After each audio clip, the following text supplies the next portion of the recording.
ってみたいと思います。しげっち77カヤックフィッシング、今日も始まります。今日もですね、動画をご覧いただいていいなと思ってくださった方、ぜひチャンネル登録、そして、いいねボタンよろしくお願いします。今日も最後までご覧いただければ嬉しいです。どうぞよろしくお願いします。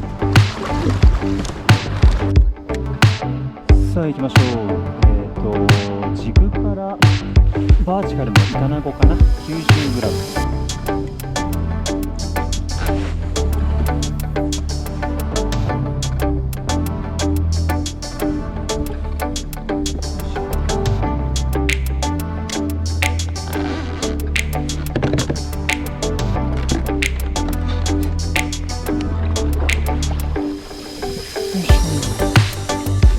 まだお日様はですね、そんなに高くないんですけれども、水中撮影用のカメラをですね、カメラ自体は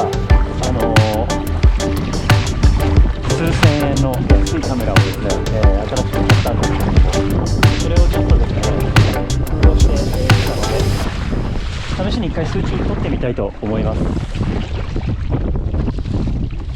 じゃあ行ってみましょう。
さあ、しげっち77カヤックフィッシング、今日もご覧くださった方ありがとうございました。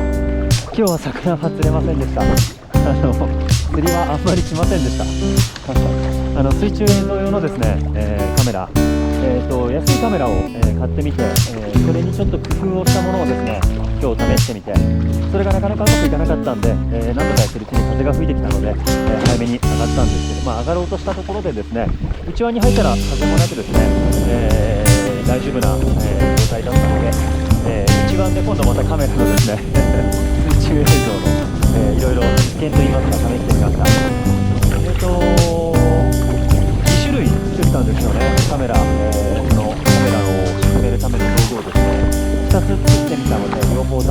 ました。片方は餌もつくような形で、どんな風に釣れているのか、最低確認したいと思います。さあ、今日も最後までご覧くださった方、本当にありがとうございました。今後もですね、またご覧いただければ嬉しいです。ぜひいいね、そしてチャンネル登録よろしくお願いします。それではまた次の動画でお会いしましょう。どうもありがとうございました。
うん。